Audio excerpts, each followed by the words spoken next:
పార్టీలో చేరిన అలాగే సీఎం జగన్ సమక్షంలో కూడా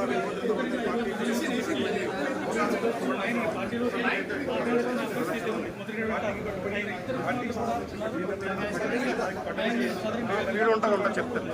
అంటే గత కొద్ది రోజులు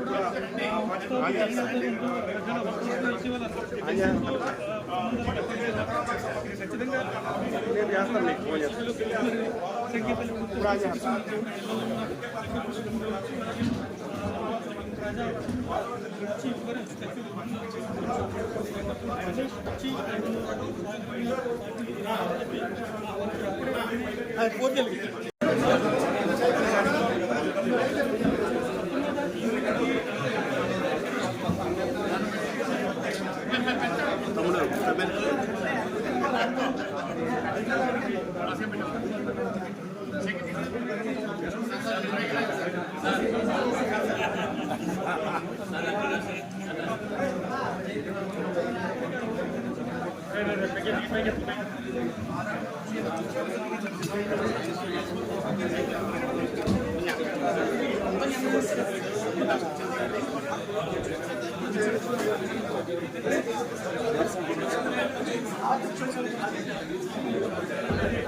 నమస్కారం చెప్పుకుంటున్నానండి.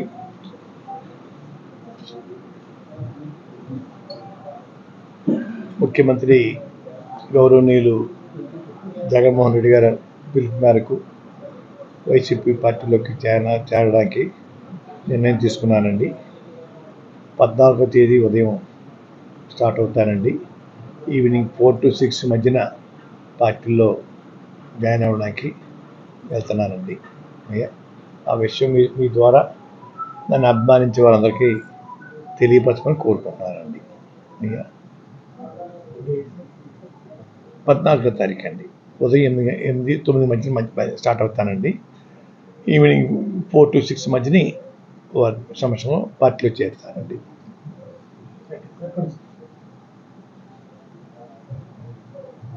తాడేపల్లి అనుకుంటానండి, ఇంకా ప్లేస్ వెన్యూ చెప్పలేదండి.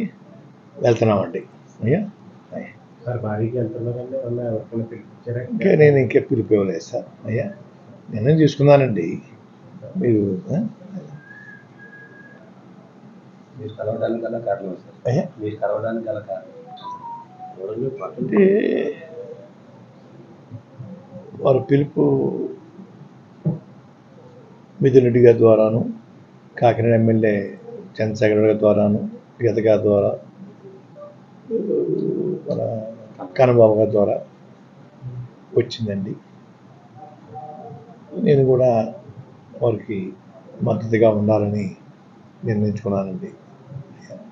ఇంకా మంచి మంచి పథకాలు, సంక్షేమ పథకాలు ఇంకా పేదవారికి అందించేలాగా నా వంతు నేను కృషి చేయడం కోసం ఆలోచనతో ఉండి నిర్ణయం తీసుకున్నాను సార్. ఇప్పుడు కాకినాడ పార్లమెంట్ సంబంధించి పవన్ కళ్యాణ్ గారు పోటీ చేస్తారంటున్నారు కదా, ఆయన మీద ఏమైనా మీకు పోటీ చేయడం? నేను ఎటువంటి కండిషన్ పెట్టలేదు సార్. ఎమ్మెల్యే సీట్ కానీ ఎంపీ సీట్ కానీ అడగకుండాను సర్వీస్ చేయడం కోసం వస్తా అని చెప్పానండి. భగవంతుడి దయ వల్ల వారు మళ్ళీ అధికారం రావాలి, వచ్చిన తర్వాత వారు ఏదైనా ఇస్తే తీసుకోవడానికి సుముఖంగా ఉన్నాను తప్ప ఇప్పుడు మాత్రం ఎటువంటి సీటు నాకు కానీ నా కుమారుడు కానీ అడిగే ఉద్దేశం పెట్టుకోలేదండి. అన్కండిషనల్గా నేను చేరడానికి నిర్ణయించుకున్నాను సార్. కండిషన్గా చాలామంది అభిమానులు, మీ అభిమానులు మీరు ప్రత్యక్ష రాజకీయాల్లో ఉంటారు, కంపల్సరీ పోటీ చేస్తారని ఆశ కొద్ది చాలామంది. ఇది కూడా ప్రత్యక్ష రాజకీయం చేస్తారు. రాజకీయాల్లో ఉంటాను. వారి తరఫున, ముఖ్యమంత్రి గారి తరఫున ప్రచారం వెళ్తాను సార్. రాజకీయాల్లో ఉన్నట్టే కదా సార్. ముఖ్యమంత్రి గారు ఆదేశిస్తే పోటీ చేస్తారు సార్.